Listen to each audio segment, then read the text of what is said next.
Bismillahirrahmanirrahim. Assalamualaikum warahmatullahi wabarakatuh. Waalaikumsalam warahmatullahi wabarakatuh. Alhamdulillah, puji syukur kita panjatkan kepada Allah Subhanahu wa Ta'ala. Pada hari ini kita masih sempat bersama-sama di tempat yang sederhana ini, di sekolah yang kita cintai, untuk satu kegiatan yaitu melakukan diseminasi AAN, asesmen nasional. Ini merupakan suatu hal baru bagi kegiatan pendidikan kita, merupakan tindak lanjut dari kegiatan yang pernah kita ikuti, yaitu workshop tentang asesmen nasional. Workshop ini diadakan se-Kabupaten Sindai pada tanggal 24 dengan 25 Februari 2021. Nah, pada kesempatan hari ini kita akan memberikan diseminasi kepada Bapak dan Ibu untuk kemudian ditindaklanjuti kegiatannya dalam menghadapi kegiatan di tahun 2021. Nah, ini asesmen nasional ini merupakan suatu terobosan bagi pemerintah, yaitu Menteri Pendidikan Pak Nadiem, yang merupakan suatu kebijakan paradigma pendidikan merdeka belajar. Jadi suatu istilah dalam paradigma pendidikan kita, di mana asesmen nasional ini merupakan suatu pemetaan pendidikan. Nah, di sana nanti akan kita lihat gambaran bagaimana peta pendidikan di Indonesia, sehingga keseluruhan mutu pendidikan kita bisa tahu di daerah mana yang harus dibenahi, daerah mana yang sudah mengalami peningkatan. Nah, dalam asesmen nasional ini ada beberapa gambaran-gambaran yang perlu kita ketahui karena merupakan suatu kegiatan untuk menilai efektivitasnya pembelajaran dan pencapaiannya hasil belajar dari peserta didik. Nah, itu yang merupakan tujuan atau gambaran yang ingin dicapai. Kita nanti melihat bagaimana gambaran pendidikan kita dan bagaimana hasil yang dicapai oleh peserta didik kita. Asesmen nasional ini merupakan suatu bentuk kegiatan pendidikan di mana di dalamnya mencakup 3 komponen. Ada yang dikatakan AKM. Yang pertama AKM itu asesmen kompetensi minimum. Nah, kemudian ada yang kedua yang dikatakan yaitu survei survei karakter. Kemudian yang ketiga ada yang dinamakan survei lingkungan belajar. Nah, 3 komponen inilah yang akan kita mau kaji, kita mau lihat evaluasi di masing-masing satuan pendidikan dasar sampai menengah di seluruh wilayah negara kesatuan Republik Indonesia. Nah, khusus untuk masalah yang pertama ini, asesmen kompetensi minimum ini merupakan tolak ukur yang menjadi utama, di mana di dalam kegiatan asesmen kompetensi minimum ini itu tergambar di dalamnya bagaimana pencapaian kompetensi-kompetensi yang harus dimiliki oleh siswa sebagai prasyarat untuk nanti bisa bergabung di masyarakat. Nah, intinya di dalam AKM ini, asesmen kompetensi minimum, di sana akan tergambar secara jelas bagaimana pencapaian 2 komponen. Ada dikatakan literasi, ada dikatakan numerasi. Nah, sebentar akan disampaikan atau diperjelas oleh Bapak dan Ibu guru bagaimana tentang kedua hal ini. Nah, fokus pada kemampuan literasi dan numerasi ini tidak kemudian memunculkan arti pentingnya mata pelajaran yang lain, karena mata pelajaran yang lain itu terpaut tergambar semua di dalam kegiatan literasi dan numerasi ini. Nah, untuk lebih lengkapnya dan lebih jelasnya bagaimana gambaran ini sebentar akan disampaikan oleh Bapak dan Ibu guru. Yang paling pokok di sini disampaikan kepada Bapak dan Ibu bahwa kegiatan ini insya Allah nanti akan diadakan pada tahun 2021, yaitu sekitar bulan September. Nah, baik Bapak dan Ibu, untuk lebih jelasnya saya persilakan ke Bapak dan Ibu untuk menyampaikan bagaimana gambarannya tentang literasi dengan numerasi itu. Nah, silakan Bapak dan Ibu yang menyampaikan. Pertama dulu masalah literasi. Silakan. Terima kasih atas kesempatan yang diberikan kepada saya. Di sini kita akan membahas tentang literasi. Nah, sebelumnya itu kita harus tahu apa itu literasi. Nah, untuk lebih jelasnya, literasi di sini merupakan kemampuan seseorang di mana kita dapat membaca, menulis, berbicara, menghitung, dan memecahkan masalah yang diperlukan dalam suatu pekerjaan. Nah, adapun daripada kegiatan literasi ini mempunyai 3 arti penting yang harus kita pahami. Yang pertama di sini kemampuan menulis dan membaca. Kemudian yang kedua, pengetahuan atau keterampilan di dalam bidang atau aktivitas tertentu.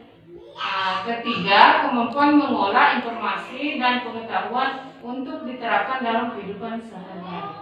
Jadi tentunya di sini kita akan bertanya, apakah semua orang yang mampu menulis dan membaca itu termasuk melakukan kegiatan literasi? Yang pertama di sini kemampuan menulis.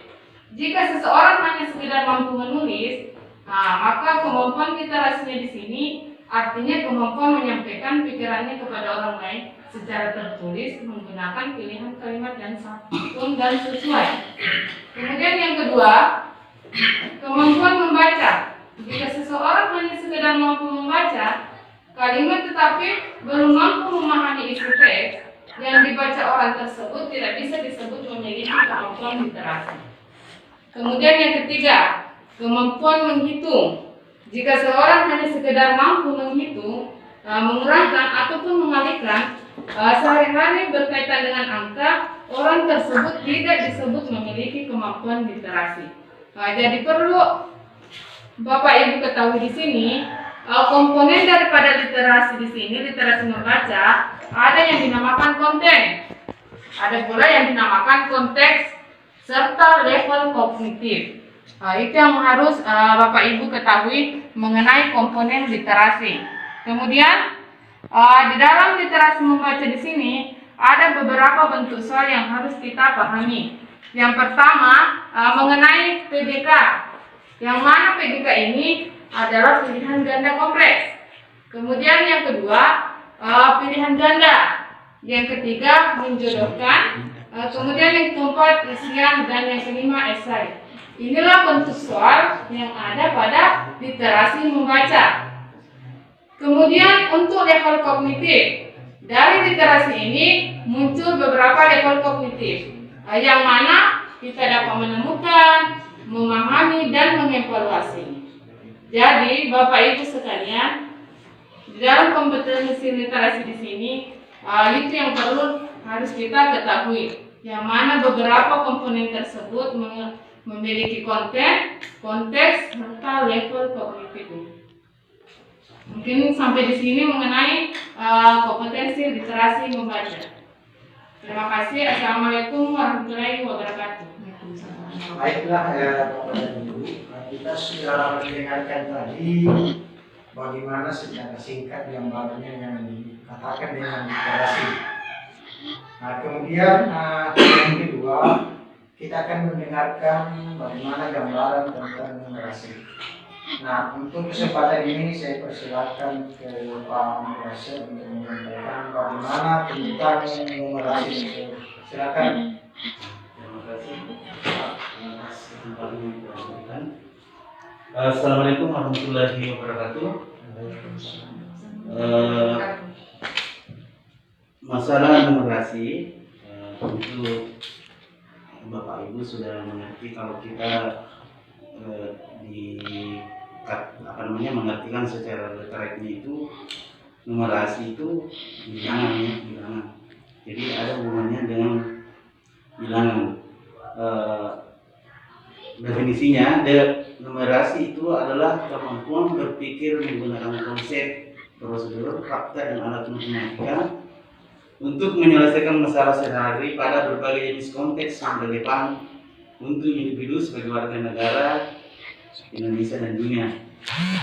Numerasi dimaknai sebagai kemampuan yang dimiliki oleh seseorang dalam menggunakan pengetahuan matematika yang dimiliki dalam menjelaskan kejadian, memecahkan masalah, atau mengambil keputusan dalam kehidupan sehari-hari Ini dapat membantu peserta didik kita bagaimana mengenali peran matematika dalam kehidupan sehari-hari yang nyata, hingga dapat membuat penilaian dan keputusan yang diperlukan, serta menjadi bertanggung jawab yang mampu bernalar maupun berpikir logis. Nah, untuk itu definisinya. Kemudian yang kedua, masalah konteks AKM numerasi. Konteks yang luas sangat dipentingkan atau digunakan pada AKM numerasi sehingga peserta didik dapat mengenali peran matematika dalam kehidupan sehari-hari. Dengan konteks dan AKM numerasi ini mencakup konteks yang dekat dengan dunia peserta didik, khususnya budaya, lingkungan sosial maupun ilmu matematika. Nah, konteks-konteks tersebut itu dikategorikan menjadi 3. Yang pertama personal, yang kedua sosial budaya, dan yang ketiga adalah saintifik. Nah, di personal ini berfokus pada aktivitas seseorang, keluarganya ataupun kelompoknya. Kalau dianggap pribadi, antara lain dapat meliputi hal yang berkaitan dengan persiapan makanan, kemudian belanja, permainan, kesehatan pribadi, transportasi pribadi, olahraga, perjalanan pribadi.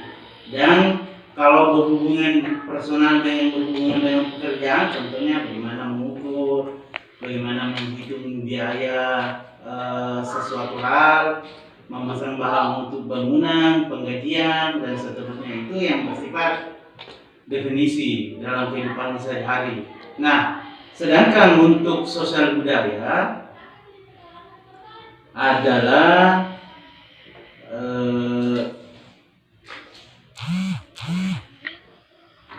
bagaimana kita dalam masalah komunitas atau dalam masyarakat, baik lokal, nasional maupun global.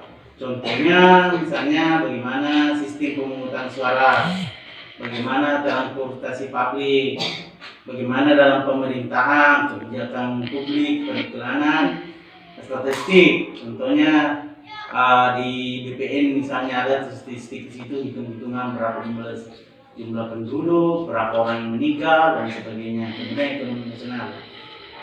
Itu yang kedua. Kemudian yang ketiga adalah masalah saintifik.